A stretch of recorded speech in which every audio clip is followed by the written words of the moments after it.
un métier qu'elle n'a pas choisi par hasard. Son parcours est une ode à la passion, à la détermination et au travail acharné, des qualités qui l'ont propulsée vers un rêve qu'elle chérissait depuis l'enfance. J'étais passionnée par les avions et les vols, mais mon rêve était surtout porté sur les avions de chasse, autrement appelés avions de combat. Et pour deux principales raisons. La première était l'adrénaline que procure le pilotage d'avions de chasse et également le fait que, certes, il y a des femmes dans le domaine de l'aviation, mais pas celui du pilotage de chasse en fait. Donc j'ai voulu tester mes limites.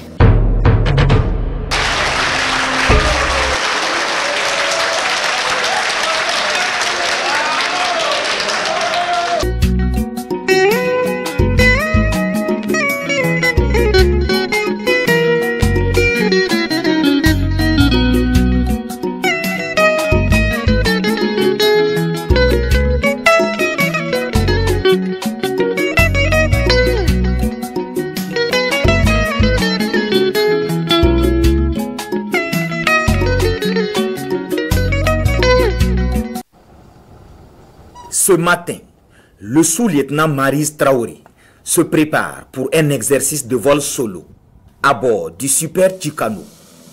Chaque étape est cruciale et exécutée de façon rigoureuse. Avec son instructeur, elle passe en revue le briefing pré-vol. Ensuite, inspecte l'appareil minutieusement, vérifiant chaque point de sécurité avant de monter à bord. Du haut de son jeune âge, Maryse Traoré est la première femme pilote d'avion de chasse du Burkina Faso, un métier qu'elle n'a pas choisi par hasard. Son parcours est une ode à la passion, à la détermination et au travail acharné, des qualités qui l'ont propulsée vers un rêve qu'elle chérissait depuis l'enfance. J'étais passionnée par les avions et les vols, mais mon rêve était surtout porté sur les avions de chasse, autrement appelés avions de combat.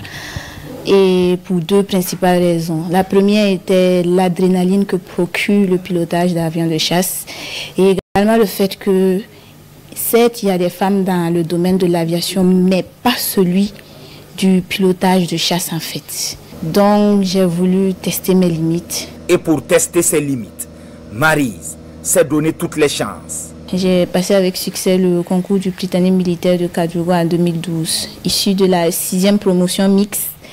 Et j'y ai également obtenu mon baccalauréat série D en 2019. À l'issue de cela, j'ai obtenu une bourse pour le pilotage en République populaire de Chine. Là-bas, j'ai été formée durant 4 ans. Et en 2023, après avoir réussi avec succès tous mes examens, je suis revenue au Burkina Faso pour mettre en application tout ce que j'ai eu à apprendre là-bas. Une fois installée dans l'appareil, les ultimes vérifications s'enchaînent. La verrière se referme et le Super Tucano s'élance pour un circuit de 4 tours à 1000 pieds, soit 300 mètres d'altitude. Une étape nécessaire pour l'obtention de sa licence sur ce type d'appareil. Après avoir bouclé son parcours aérien, Maryse pose l'avion. Son exercice est une réussite. Les félicitations de ses instructeurs sont amplement méritées. Direction maintenant le débriefing.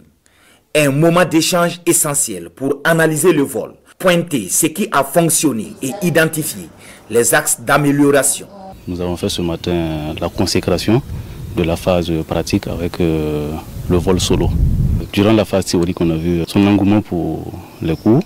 On a vu durant la phase pratique également sa ponctualité, son abnégation, son dévouement, son envie d'apprendre. On est satisfait de son rendement. Rentrer dans l'avion, être familier à tous les écrans, tout ce qu'on voit devant nous, mettre en route l'appareil, le manier, rouler jusqu'au décollage, aller exécuter notre mission, revenir, atterrir.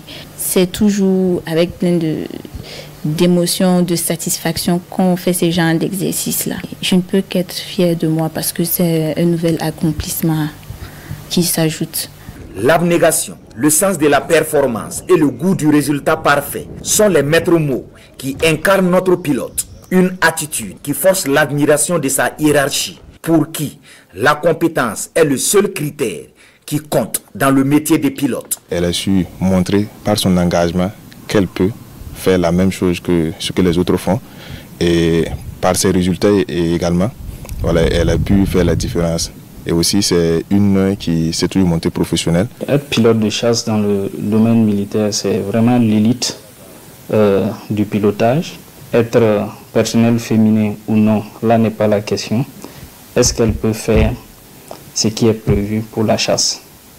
Dès qu'elle valide, elle est automatiquement considérée comme une des nôtres. On est très fiers parce que il y a des phases assez critiques et si le jeune pilote arrive à les dompter, nous on est très satisfaits.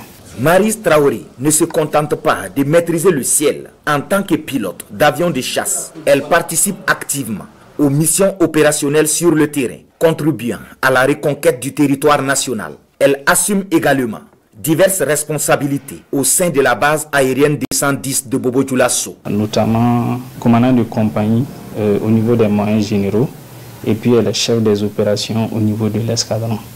Donc elle arrive à relever le défi avec brio. Elle a su montrer qu'elle n'a vraiment rien à envier au personnel masculin. Pour les jeunes filles qui nourrissent de grandes ambitions, Maryse Traoré est une figure inspirante, un symbole de confiance en soi, de détermination et de travail acharné.